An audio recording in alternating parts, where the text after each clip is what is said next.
first thank all of you phenomenal women and men who are here today for being here and for bringing us together.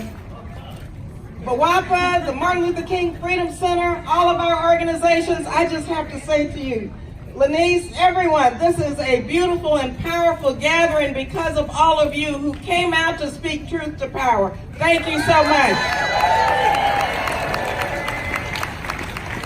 Coretta Scott King was quoted earlier, and I think it's important to remember her this weekend, and I want to add more to what she said to that day. She said, the woman power of this nation can be the power which makes us whole and heals the rotten community, now so shattered by war and poverty and racism.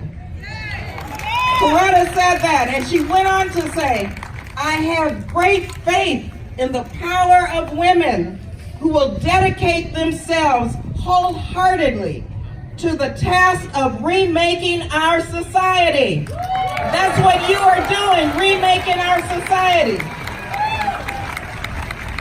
And I see that woman power today. Do you feel the power we have? Are you speaking truth to power? Now, I wish I could say that the times we are living in are unprecedented. But as people of color, and as women around this country know, we have faced many of these challenges before and more. But we have overcome before, and we will again. How? By not backing down, by standing up, and by fighting back, and yes, by leading, because women lead. 2 years ago, one of the largest protests in our nation's history, women came from coast to coast to turn out to speak the truth to power. We marched because we knew then that Donald Trump was trying to turn back the clock. We knew it. We showed up and we said no way. We said no way. Like you, I remember the days when just being a woman was a pre-existing condition. You remember that? The days when a woman could not get a credit card without a man to co-sign. You remember that? The days when low-income women and women of color had no access to health care. You remember that? And the Trump administration has made it clear that they intend to stop at nothing, to overturn Roe versus Wade. No way.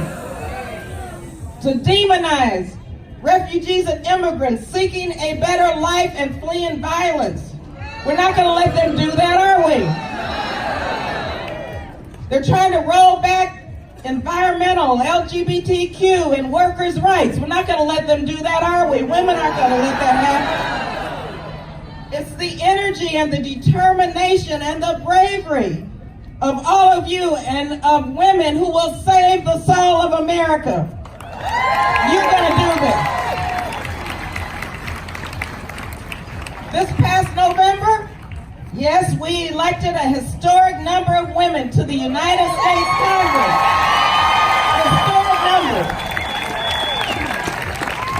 113 women were sworn in to serve in this nation's capital in the most diverse House of Representatives ever elected. Thanks to you. Thanks to you. We elected our first indigenous Native American women, Deb Haaland and Sharice Davis. First time since 1789. First time. Our first Muslim women. We did that. You did that. Our youngest woman. More Latinas and African Americans and single mothers and millennials to the United States Congress. You did that. We elected our sisters, Alexandria Ocasio-Cortez. We elected Ilhan Omar. Rashida Tlaib. We elected Rashida. Ayanna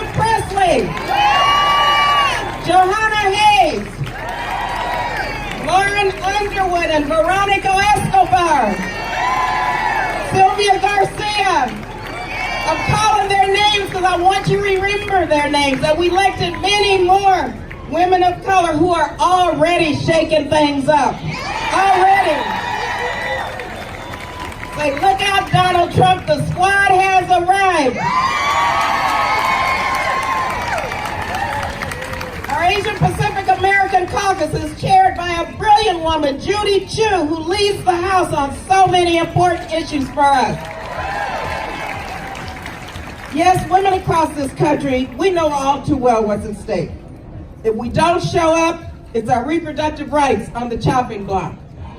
If we don't show up, our kids go to underfunded schools taught by overworked teachers. Yeah. If we don't show up, we will never see equal pay for equal work. Never. And you are showing up each and every day. I'm reminded that Frederick Douglass, who embraced the women's suffrage movement, he marched side by side with Susan B. Anthony, and Frederick Douglass told us and reminded us that power concedes nothing without demand.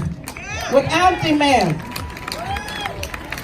Finally, let me just say, my mentor, the first African-American woman elected to Congress 50 years ago, the late, great Congresswoman Shirley Chisholm, who ran for president, the first woman, the first African-American. She was unbought and unbossed. And Shirley was fond of saying, if you don't have a seat at the table, bring a folding chair. Because when we fight, we win. When we fight, we win. Well, we brought our folding chairs, but let me tell you, we are here to stay. We are here to stay. We cannot and we will not back down. So thank you all here in my district.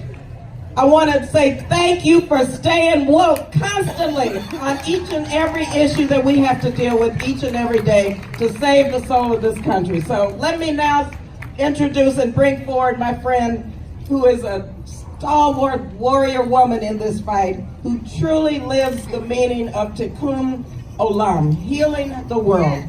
From Bend Arc, Layli Davari. Layli, thank you again so much. So thank you.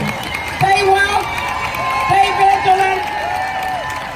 Power of the people is with us today. The power of women are going to change this country.